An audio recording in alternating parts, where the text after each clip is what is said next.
beneen bi ñu wax président de la république ne ministre de la communication li ñu boole ak moom mooy dañ ko mere. xam nga lan lañ ko meree dafa ñëw ci secteur boo xam ne ñun ñoo ko moom parce que les hommes passent le secteur de la presse ñun ñoo ko moom ñoom dañoo ñëw rek pour un temps peut-être que lui et son équipe sont là pour 1 an pour 6 mois pour 2 ans en tout cas bu naree continuer nii moom nañu yàlla jàppale rek ñu changer ñu Aliou Sall bu naree continuer nii mais on ne perd pas espoir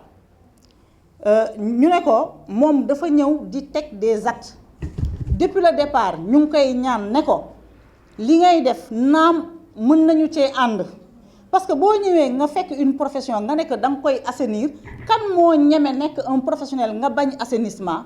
surtout que notre profession est la profession la plus la plus attaquée c'est-à-dire ku xamul looy def nga xëy créer micro ñëw ne journaliste nga parfois damay gis ñu naan benn nit def dara ñu naan journaliste bi kooku jàngul jongul xamul xaala wala kasiran donc ku taxaw nañu dama leen bëgg a assainiral seen secteur mais dañu ciy ànd on va applaudir mais dañ la ne ba ngay tàmbali assainissement ba dañ la ne nga waxtaan ci ak ñun waxtaan boobu amul ba ñu defee arrêté ba di wax waxu enregistrement des médias on a demandé à être associé, n'est-ce pas? On m'aurait dit que le CEDEPS avait même désigné 2 membres pour ñu bokk ci commission bi. Pourquoi bokkuñu ci? Je ne sais pas. Ah ouais, non, ils n'ont pas donné suite. Ils n'ont pas donné suite. Voilà, on m'aurait dit que CEDEPS choisiroon na Issa Sall ak ki nga xam ne moom mooy Mamadou Wane pour ñu dem représenter ñu. Mais il n'y a pas eu de suite. Donc ñoom ñu def seen commission teg seeni règles waaye li ci gën a garaaw mooy ba ñu defee arrêté ba di informer CNRA dans une correspondance parce que ce qui se passe mooy aujourd'hui le ministre de la communication nu muy doxalee dafa heurter ñu bari fonctionnaires yu bari au ministère nga xam ne ñoom dañoo fekkee tout le débat toutes les procédures de l'adoption du code de la presse ñoom ñu xam texte yi xam li nga xam ne moom mooy l'actif et le passif donc bu ñu ñëwee gis koo xam ne dafay ci doxalinam parfois dafay salfaañe les dispositions du code de la presse dañuy am lu leen metti te dañu koy dénoncer dañ koo mënul a wax ce sont des fonctionnaires soumis au droit de réserve au devoir de réserve ba mu bindee CNRA di ko yëgal CNRA daf ko ne sa arrêté bi ni nga ko defee jaarul ci yoon dama lay proposer nga tegaat lépp ci suuf ñu waxtaanee ko et je peux même citer nommément li nga xam ne loolu la CNRA tontu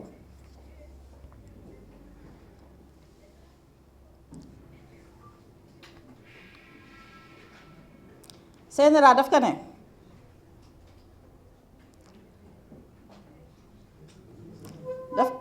CNRA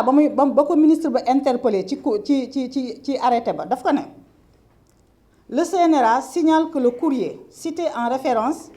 n'est accompagné d'aucun document et ne contient aucune information. Non, lii c'est sur les redevances du bi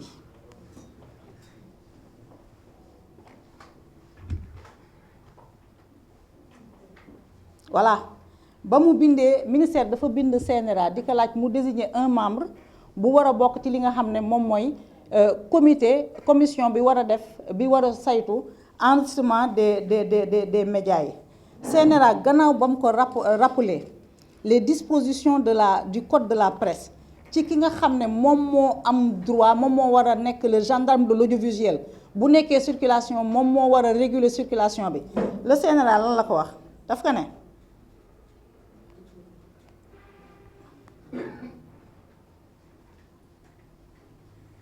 ba mu ko rappeler les dispositions du code de la presse daf ko ne daf koy recommander au ministère de la communication mu rapporter l'arrêté numéro 02 44 62 du 1er octobre 2024 portant création et fixant l'organisation et le fonctionnement de la commission d'examen et de validation de la déclaration des entreprises de presse du Sénégal ou de le reprendre ou de surseoir tout simplement à son application. Parce que l'arrêté viole de nombreuses dispositions du code de la presse te mën naa citer rapidement quelques dispositions dont l'article 135 bi ne aucun requérant ne peut émettre avant la notification de la décision d'adjudication de la licence et la signature de la convention avec l'organe de régulation maanaam amul benn télévision bu mën a émettre te CNRA joxu la quitus pour nga émettre loolu mooy article 135 mu rappelé waat ko article 134 mu ne ko l'attribution de licence d'exploitation des services de communication audiovisuelle est faite en fonction de la disponibilité des canaux. Les demandes sont adressées au ministre chargé de la communication qui les transmet à l'organe de régulation pour instruction du dossier. Celui-ci requiert l'avis consultatif de l'opérateur de diffusion maanaam TDS. Dossier boo bëggee licence wala canal de diffusion da ngay adresser courrier bi au ministère de la communication mu transmettre ko CNRA moom mu joxe avis et puis daf ci boole ñi nga xam ne ñoom ñooy waa télédiffusion de Dakar du Sénégal. CNRA waxaat ko ne ko à ce jour bépp télévision boo xam ne dafa am une convention avec l'organe de régulation ministère de la communication daf ko war a fournir d'office une autorisation parce qu'il faut dire qu'il y a beaucoup de télévisions elles ont beaucoup de télévisions elles ont les conventions elles ont le quitus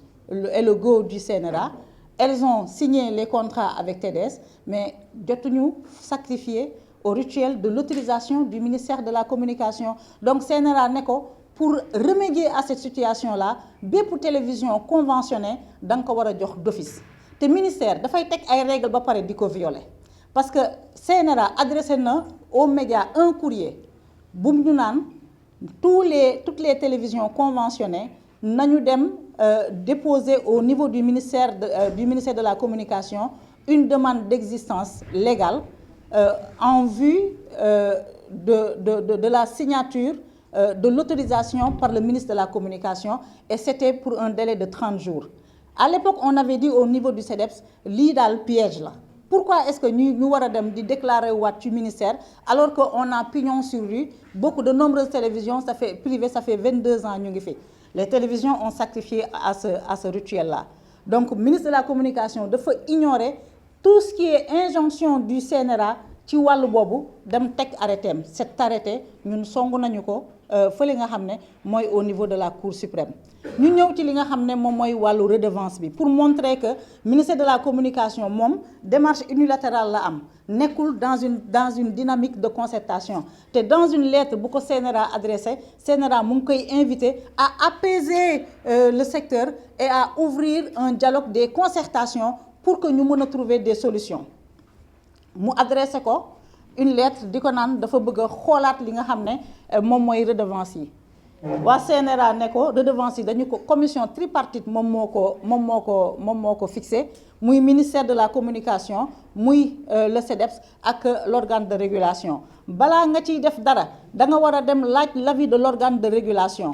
ministère bi xaarul loolu xam nga CNRA bu waxee loolu ça veut dire que CNRA d'accordul ci démarche bi ministère bi xaarul loolu dafa dem génnewaat arrêtéem fixé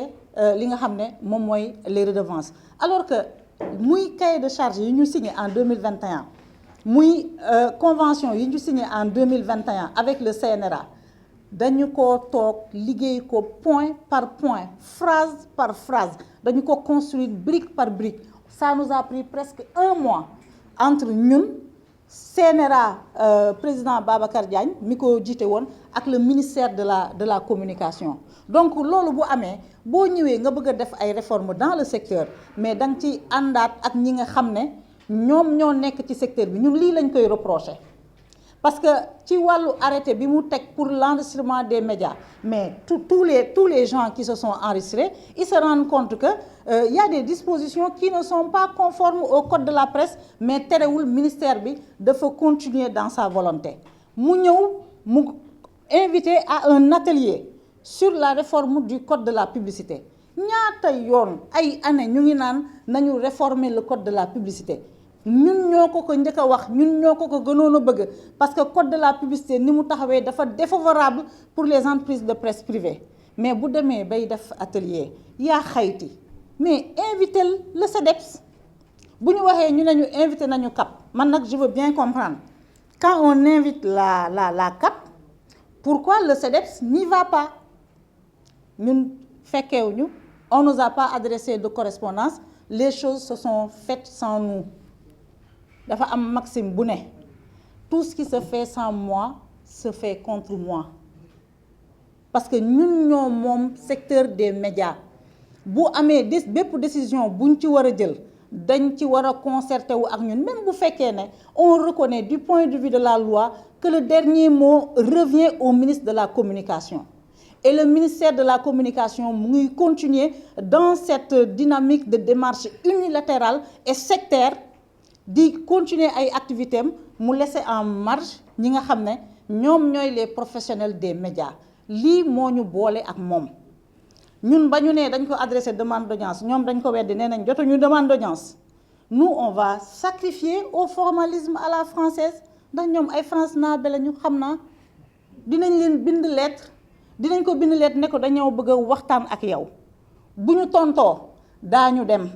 waxtaan ak moom ci njëkk ak teraanga xamal que li nga xam ne moom moo ñu metti ci façon bi mu gérer secteur am bu ñu tontuwul s'il n'y a pas de suite aussi on en informera ñi nga xam ne ñoom ñooy kilifa nguur gi ñu xam ne ñun kat li nga xam ne moom mooy suñu cër def nañu ko ndax ministère bi mënul fekk le code de la presse mu réguler le secteur moom mu ñëw ci taxawaayam ak ci ay jëfam bëgg a déréguler le secteur te ñoom bu ñu demee ci kilifa yi dañ leen di présenter la situation autrement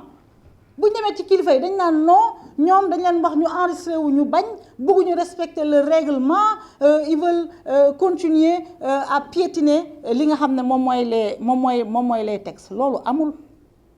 ñun ñoo gën a bëgg a respecter règlement bu ñu woowee ci respecter règlement dañu ciy ànd ak moom waaye ñoom j'ai l'impression que ñoom dañoo ñëw avec un biais genre nu mu tudd les conquérants venus de l'Occident ñëw war ñoo defal une mission civilisatrice dans le secteur de l'audiovisuel man c'est l'impression qu'il me donne parfois di jaay Zoro non mais c'est vrai c'est l'impression qu'il me donne parfois yow xamul yéen miinu leen xam nga nit sax mun nañ jël Mamadou Ibra Kane bi ñu nommé ko ministre des forces armées il a juste besoin d'un temps d'apprentissage mu commencé xam nan la ñuy toojee commencé xam ràññee grade yi kan mooy général de brigade kan mooy général d'armée mais ñàkk a xam secteur terewul nga mën a doxal secteur boobule mais yéen boo leen ñëwee pour la plupart vous ne connaissez pas le secteur des médias yéen a ngi woon dëkku Macron xamu leen secteur des médias boo leen ñëwee mais def leen concertation woo leen nit ñi ubbeeku leen ci nit ñi c'est la première fois je le disais la dernière fois fii le rituel mooy ministre de la communication bu ñëw jël service da ngay gis mu woo médias yi def tournée waxtaan ak ñoom wala mu def déjeuner de presse invité ñi nga xam ne ñoom ñooy les acteurs de la presse tous les démembrements nag ñu toog sekk waxtaan saafonte fii boo soxlawaan ministre de la communication sax c'est un simple coup de fil à son secrétariat ou à son DC ou bien bu nekkee guerrier la mu nekk mu issu de l'école anglo-saxonne da nga koy Mamadou da koy bind ne ko ñun kat dañ laa bëgg a gis mënuñu ñëw leen tel jour mais ministère bi dafa ñëw teg ay barrières du ñun ñoo bañ a nekk ci règle et d'ailleurs kenn fii personne n'est dans l'illégalité nit mënul taxawal entreprise mu am des centaines de travailleurs nit ki di liggéey amuloo dara roo ko reproché nga ñëw nga ne ko nekkuloo ci yoon léegi bu amee ay conformité yoo xam ne dañu koy laajte mais woowal nit ñi ku ci nekk nga adressé ko courrier comme ni ko Babacar Diagne daan defee yéen kat manqué la ngeen lii ak lii ak lii ñun bañee signé convention yi Babacar Diagne daf ñu def lettre de rappel ñuy dëgër bopp parce que on n'était pas d'accord sur certaines dispositions mu def ñu lettre de mise en demeure ils ont appelé personnellement insisté pour que ñu signer convention yi et Dieu sait que heureusement qu'on a signé les conventions parce que à l'époque quand Babacar Diagne agissait il y avait quelque part de l'incompréhension parce que façon bi ñu doon bindee cahier de charge yi ak convention yi dañoo amoon l'impression à l'époque que le gouvernement de l'époque dañoo bëggoon jaar ci certaines dispositions pour s'en prendre à certains médias par exemple amoon na disposition boo xam ne dañu doon wax ne nu mu tudd la diffusion du discours à la nation du président de la République elle est obligatoire ñu ne ko non elle n'est pas obligatoire c'est un rituel républicain le 31 décembre chaque télévision dafay diffuser le discours mais il ne faut pas la rendre obligatoire te mënuñu ci au nom de la liberté de la presse sanctionner une télévision donc on a eu ces débats là et puis on a coordonné on a harmonisé et on s'est entendu wàññiwul dara ci kilifteefu Babacar Diagne wàññiwul dara ci kilifteefu Ablaye Diop ak Moussa Bocar Thiam bi nga xam ne ñoom ñoo nekkoon en poste à l'époque mais ici dafa mel ni ministre bi dafa ñëw bëgg ñu ragal ko mais mënuñu ko ragal déjà journaliste mënul ragal kenn mënuñu ko ragal te mënuñu tiit léegi nga yor sa décret sa puissance publique di signer bëgg a décider de nos vies y a que le CNRA qui peut bannir un média CNRA rek moo am doole boobu te CNRA bu koy def dafay jaar ci ay textes dafay jaar ci li nga xam ne moom mooy ay chartes mais ministère bi mënul ñëw parce que Maïmouna Ndour Faye neexu ko ou bien Maïmouna Ndour Faye ni muy doxalee neexu ko ou bien Samba Diop ni mu mel neexu ko mu bëgg a bannir nit ñi te CNRA wax na ko ko beneen affaire bi man li ma gën a metti ñun journaliste bu ñu demee bay porter la cause du CNRA ñoom dañ ci war a sant ndax les relations avec le CNRA sont parfois très difficiles mais man dama am mettit actuellement ni ma gis ministère bi di doxalee vis-à-vis du régulateur qu'est le CNRA bind na ñetti yoon CNRA di ko invité ci ay affaire CNRA di ko rappeler li nga xam ne moom la code de la presse wax moom il fait fi de ça dernière en date moom mooy la nomination des membres du CNRA on ne conteste pas la prérogative présidentielle il nomme aux fonctions civiles et militaires mais ministère communication war nañu entouré wu de matière grise de bonnes ressources humaines ba nga xam ne dinañ leen mën a wax ñuy déglu ñi nga xam ne ñoom ñoo xam fonctionnaire ya fa nekk fekkee ba ñuy teg le code de la presse dañ leen war di déglu di jël seen avis en compte xam ne le ministre de la communication ne peut pas proposer les membres du CNRA parce que CNRA amul benn tutelle technique ou administrative avec le ministère bañ na ko ba boo demee nga jeex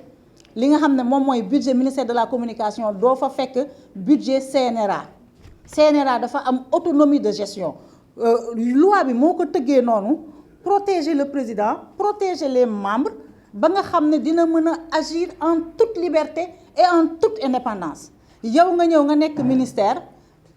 interagiroo ak le nouveau président du CNRA yaa ngi koy bind di ko invité ci ay affaire mu lay rappeler les dispositions du code de la presse yow nga gëmm si man nag damay wax suñu mag Mamadou Omar Ndiaye na jël ay responsabilités saa yi bu ñu tollaan ci situation yi muy feu Babacar Touré mi jiite woon CNRA man de moom laa fekkee te mën naa ci wax fekke naa tuuti ci magistère am da daan jël ay responsabilités imposer li nga xam ne moom mooy les dispositions du code de la presse dina ko imposer à l'autorité politique mais da ko daan imposer ñi nga xam ne ñoom ñooy les journalistes Babacar Diagne bi mu ñëwee avec ses talents de diplomate bon an mal an y a eu des crises y a eu des moments difficiles mais def na kéemtalaay kàttanam ñuy ñaanal Mamadou Omar Ndiaye suñu borom samp ci moom la même religion concernant les dispositions du code de la presse la même détermination à faire triompher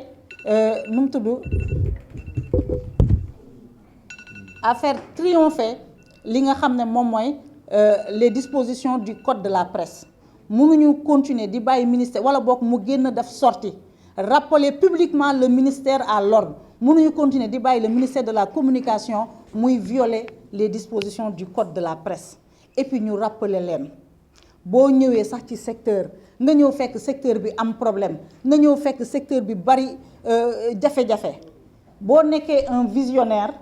non seulement tu vas te battre pour préserver les emplois pour renforcer et requinquer ñi nga xam ne ñoom ñooy les entreprises waaye di nga indi confiance boo xam ne dina dox sa diggante ak waa secteur bi parce que aujourd'hui la confiance n'est pas au rendez-vous ministère lu mu yëkkati rek nous on doute et peut-être parfois à tort parce que y a pas le lien de confiance entre ñun ak moom man tous les actes du ministère et bari naa ci morom toujours dañuy foog ne c'est une façon de domestiquer la presse donc confiance amul moom kilifa la suñu borom moo ko teg fi mu nekk kenn rëñeewul nu mu tudd son autorité mais dañu koy inviter à se concerter surtout que nag dafa hérité d'un département boo xam ne bu ñuy wax démocratie foofu la ëppee ñun nous sommes des pionniers de la démocratie de la liberté de parole de la liberté d'expression kenn mënul ñëw noppiloo ñu mbaa nga noot ñu mbaa nga mel ni gendarme di ñu doxloo ci sa symphonie mënta nekk secteur bi tension rek lay am et j'estime que le ministre de la communication il est venu au Sénégal pour prendre ce poste-là pour prendre fonction mais ñëwul rek pour demaat ñu fàtte ko j'espère que lui il a envie de marquer la mémoire collective des acteurs des médias parce que li mu yëkkati nii am na ci lu ci bari lu baax bu fekkoon ne moom daf ci ànd ak concertation ak ouverture ak yaatuwaay mu yëkkati les réformes ànd seeg acteurs yi mais dinañu toog ne Aliou Sall de ba mu ñëwee ci département bi vraiment def na jéego yi ni ñu mënul a fàttee le passage de Babacar Touré mënuñu ko tolloo léegi Babacar Touré nag dimension yi sax du benn mais kenn ci ñun nga nekk xale nga nekk mag amul benn journaliste bu mën a fàtte le passage de Babacar Touré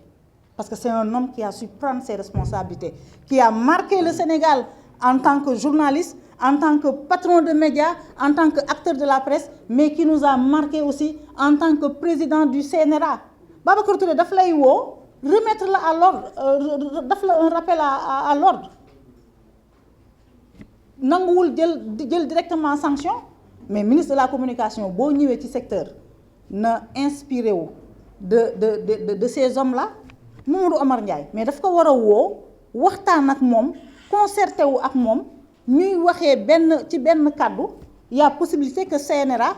accompagne le ministère dans sa volonté de réforme il y a possibilité que le CEDEPS la convention des jeunes reporters le SYNPICS le CORED ñoom ñëpp accompagner le ministère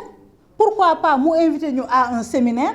ñu waxtaan concerté wu et puis on va taire li nga xam ne moom mooy les tensions mais Aliou Sall ba mu jëlee fonction ba tey secteur média yi kenn amul jàmm man problème redevance yi ba mu ko yëkkatee sax dama ne gars yi dafa bëgg a yokk redevance yi pour asphyxier ñu en réalité ils ont revu le montant un peu à la baisse boo nee da ngay assainir woo ñu ànd seek yow mais yow nga ne da ngay assainir nga jël métier bi dàq ñi nga xam ne ñoom ñoo légitime ba pare bëgg a wut porox ndoll boo xam ne danga fay dugal ñoo xam ne amuñu légitimité loolu mooy ban xeetu assainissement moo tax nag bu ñu koy wax parfois ñu naan kan il a une commande politique lii moo tax ñu koy soupçonner d'avoir une commande politique parce que day yëkkati dara ba nit ñi ne lii c'est pour l'intérêt du secteur mais na mu koy appliquer wala parfois waa ministère dañuy mer c'est-à-dire tu prends position ils sont fâchés ils s'arrêtent kilifa day fenatal ñun kan moo ñu mën a teree wax suñu doléance kan moo ñu mën a teree wax s'il y a des failles bu naree mer loolu dina mer ba sonn ci gàttal bu ñu fàtte rôle presse apportu presse bu ñu ko fàtte mukk à des moments clés de l'histoire politique du Sénégal de l'indépendance à nos jours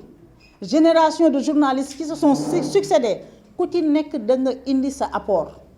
ba ci ñun ñi nga xam ne tey ñun ñoo fekkee ñun ñooy yar ñun ñooy sensibiliser ñun ñooy xamale ñun ñooy gëstu ñun ñooy accompagner est-ce que xam ngeen malgré que gouvernement bi joxuñu dara ci publicité nous on les couvre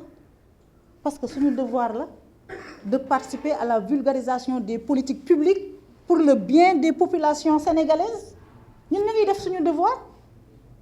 malgré que ñoom tëjal nañ ñu buntu yépp ñu ngi def li nga xam ne moom mooy suñu devoir. Donc ñoom ñi di kilifa ministère de la communication nañu xoolaat seen doxalin ñu jox nit ñi ñu permettre aux gens de discuter et de faire avancer le secteur.